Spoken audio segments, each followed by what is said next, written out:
Okay, well, let's start off with basically welcome back. You've had a bit of a break, so how are you feeling about being back with new material? Really good, really excited. It has been a while, but the new material's really good, and there's lots of it, and it's properly exciting.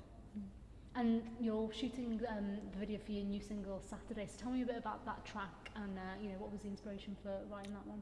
It's just a typical Enemy sort of weekend track, and there's so many songs on the album that are potential singles, and that's just the one that I think everyone collectively agreed on. I think it's my favourite on the album, definitely. But and it's good that it's a single because I'm loving it.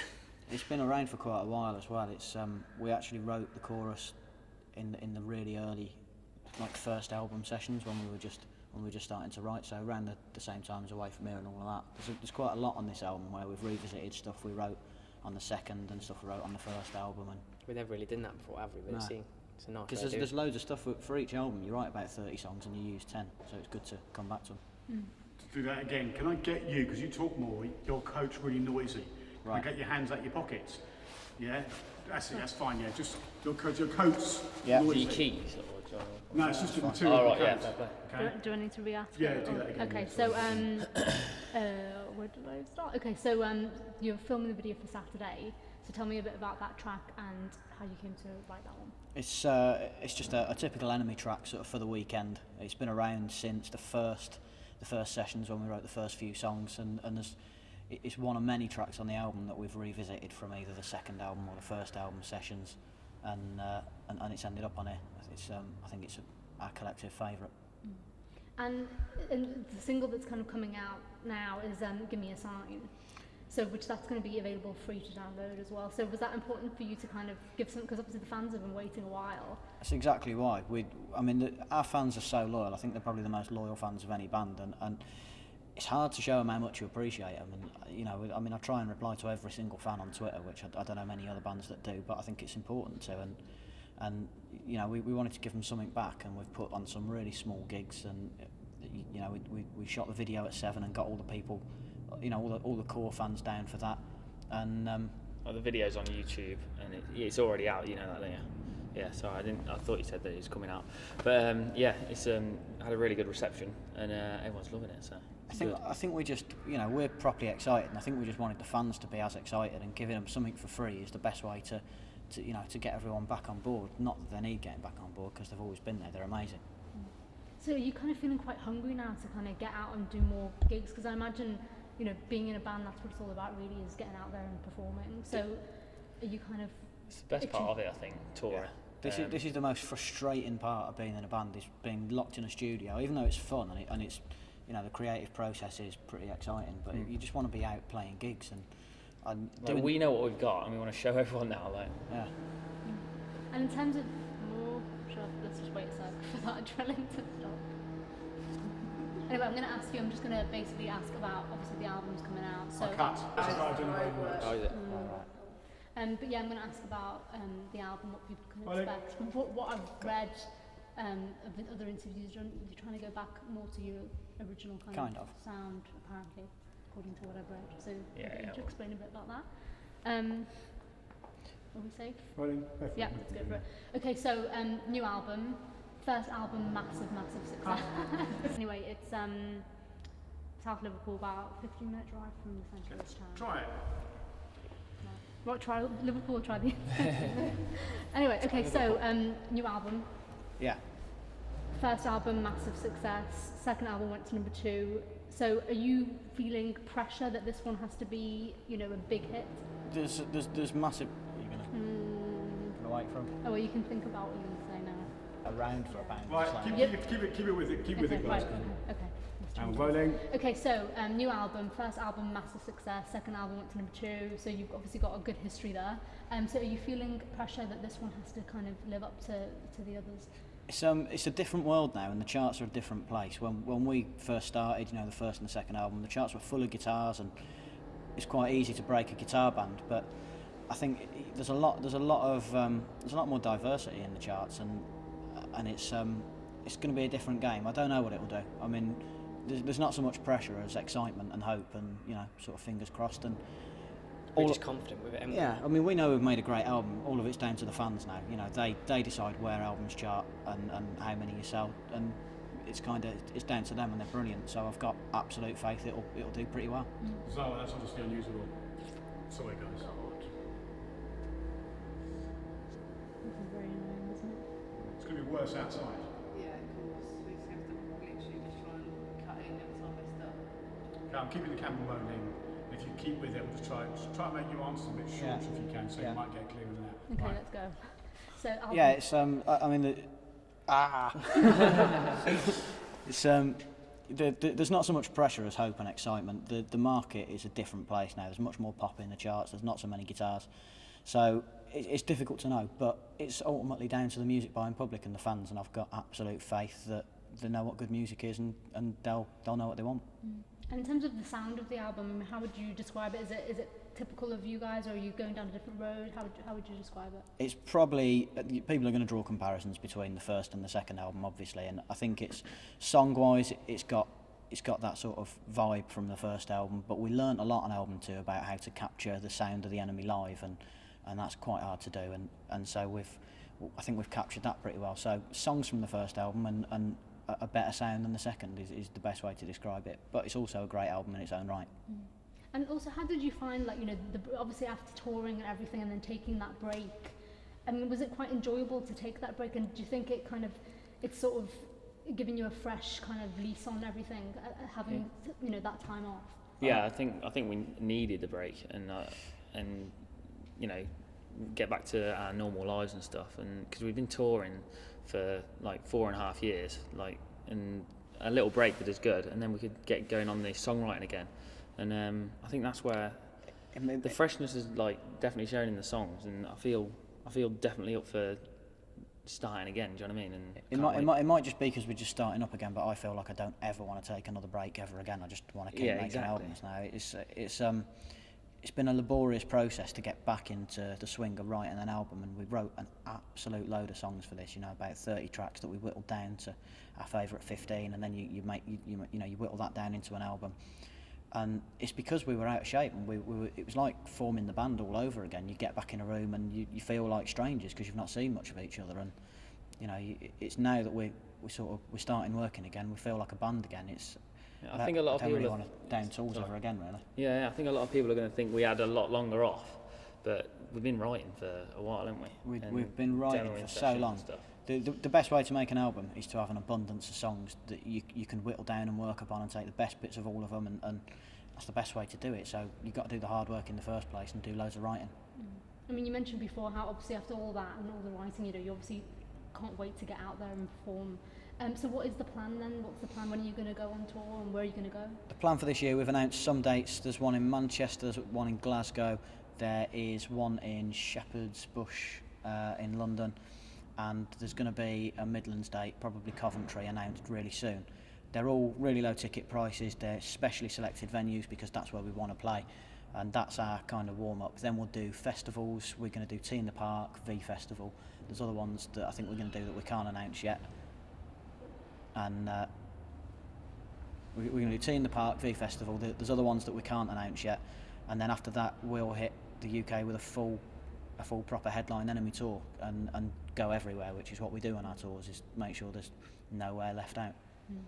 So get ready for some sleepless nights. Yeah. Hard work, definitely. I think the plan after the UK headline tour is to try and get the band into arenas as well, and to do so in a way where you don't lose the intensity, because lots of bands that transfer into arenas, the show gets dull, and that, you know, the whole point of the Enemy is if you come and see us live, it's a great show, and we want to make sure that if we can scale it up, that we do so in a way that the fans still get what they want out of it, and we don't lose any of, you know, the core sort of values of what the Enemy's about.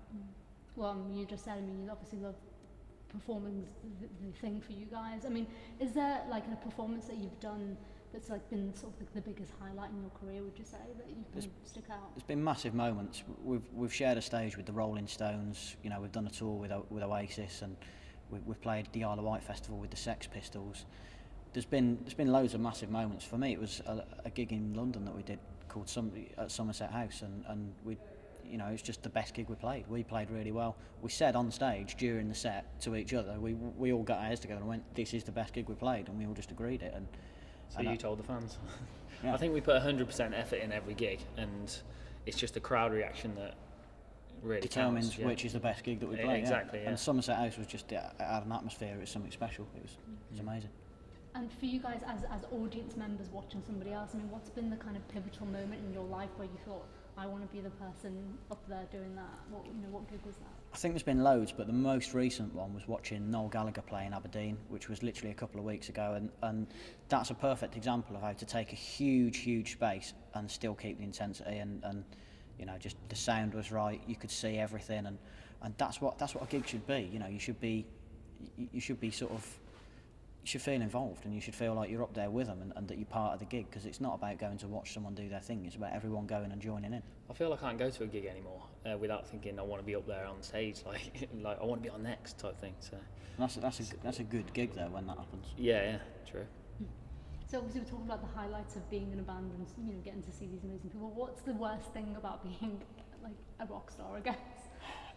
It's hard to moan, because it's probably, you know, I mean, it's our dream job, and I hate it when footballers moan, you know, and I hate it when people in bands moan. We're really lucky to be doing what we're doing, and we're only doing it because of the fans and because they make it possible. So I think you'd be an idiot to moan, to be honest. I mean, it's hard work, it's harder than people think, and you do long days, and you'll spend, you know, I remember we spent 13 hours on a freezing cold roof in Coventry shooting the video for It's Not Okay, and that's, you know, it's not the most pleasant day in the world, but It's what we want to do. But think about it, you're on the roof of a building in Coventry playing guitars. You know, you should be grateful that you get to do your amazing job. I suppose it feels nice, but I mean, you were talking a bit about Twitter before, but when you get fans writing to you or going on Twitter and kind of giving you that adoration, it must be a bizarre feeling, I guess. I just straight up love our fans. I've got so much love for them and so much respect, and you know, without our fans we'd be three lads in a room with some guitars playing some songs that are all right, and the fans are what make the difference between musicians and a band, and ultimately without them none of this it'd all be pointless, and it wouldn't be possible. So you know, I'll always try and speak to them, I'll always make time for them. I've got massive respect for them. Great, thank you very much. Can we get a question just as to why we're in a warehouse in East London? Oh yeah, Yeah. that's Just in case we yeah. get some decent B-roll. Okay, so guys, Were you also to mention the album title? Yeah. yeah. Yeah. Okay, yeah, so you can, I'll say Yeah, what you're doing. I'll get it all. Yeah. Do two questions actually, because in case we don't get any decent B-roll, so we've got a separate standalone album question as well. Oh, okay, fine. Yeah. So first off, what are we doing here today? We're in a warehouse in East London. What's going on? We're in a warehouse in East London shooting the video for a song called Saturday. We've been here for a day already, and we've got 2 more days to shoot, and it's freezing cold, and one of those moments where you can't moan because you've got the best job in the world, but that's what we're doing here. And this is obviously a single from the new album. So tell me a bit about that. When's it coming out, and when can fans get it? We think the album will be out in May. There's no date set yet, but it'll be the middle of May. And the album's called Streets in the Sky. The inspiration was taken from a documentary about an estate in Sheffield, and we think it's probably going to be our longest album. It's got loads of singles on it, recorded by Joby J Ford, who is in a band called The Bronx from America, who are a proper guitar punk band, and it's probably the most ballsy guitar album that we've made. Excellent. Thank you. Ident? Yes, but also, can I be? I'm asking everyone this. I've got to ask everyone about the Olympics, whether you give a shit or not. But anyway, so What your favourites? What your best sport is? yeah. Okay. So number one, obviously, 2012 London Olympics. Are you excited? Are you going to be watching? Have you got tickets? How are you feeling about it? I couldn't care less about the Olympics. I think it's one of the biggest wastes of money that could possibly have happened during one of the worst recessions that the country's ever seen. I think the fact that the government is willing to spend millions and millions of pounds building facilities that we'll never use again is absolutely ridiculous, and I was rubbish at school on sports day. I have no interest whatsoever. You probably watch 100 metres though. Yeah. 100 metres is alright. I'd love to see Usain Bolt run, but I'm not going to, am I? I'm going to watch every single one. I absolutely love the Olympics, but yeah, I think it's but wicked. this man also loves golf. That tells you everything you need to know. No, I love sport, and yeah, I love the swimming, and I like watching them all, to be honest. I'm not. Don't get me wrong. I'm not against swimming. I like going for a No, nice you swim. said you hate swimming. No, I like swimming. Competitively swimming. It's just what it looks like to me is a bunch of Audi drivers in a swimming pool. Fair very good like that. Final. Most of the country there. Yeah, that's fine. Audi don't sell many cars, do they? They're not. Right, quick last. Okay, final thing, ident, if you're good. So into the camera, say all your names and they say we're the enemy and you're watching Entertainment Now. Go on, you do. I'm Liam, I'm Andy. I'll do the rest. Hi, I'm Liam. Hang on, what we're watching? Entertainment Now. Straight to the lens, guys. Don't forget. 3. Hi, I'm Liam. I'm Andy. I'm Tom. We are the enemy, and you're watching Entertainment Now. Beautiful. Cheers. Rolling. Make sure you send it. Tom.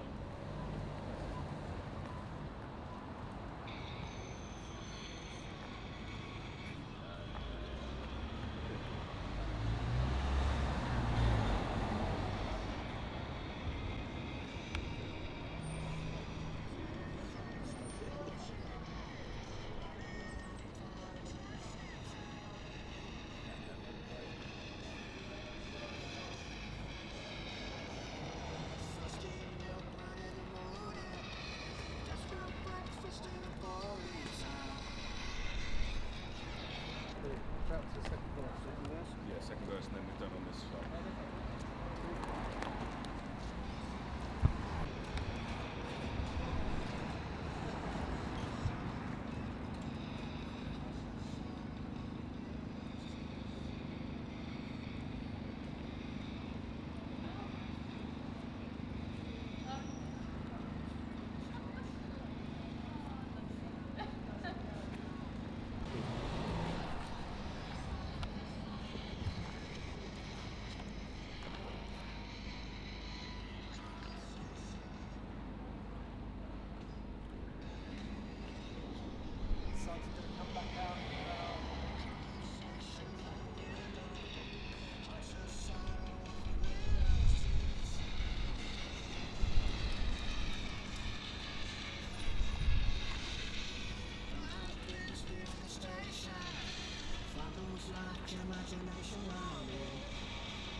Spot on, mate. Well done. Cool. Right, let's move to another one. Straight down the middle. Yeah. So do that. Let's measure it out. Yeah. There you go.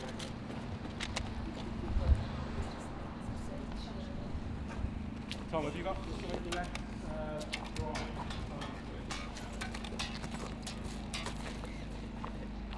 Oh, Keep doing that, guys. Keep doing that. Shoot, it's gone now. It's gone. The moment's gone. We're having fun. Now the camera comes.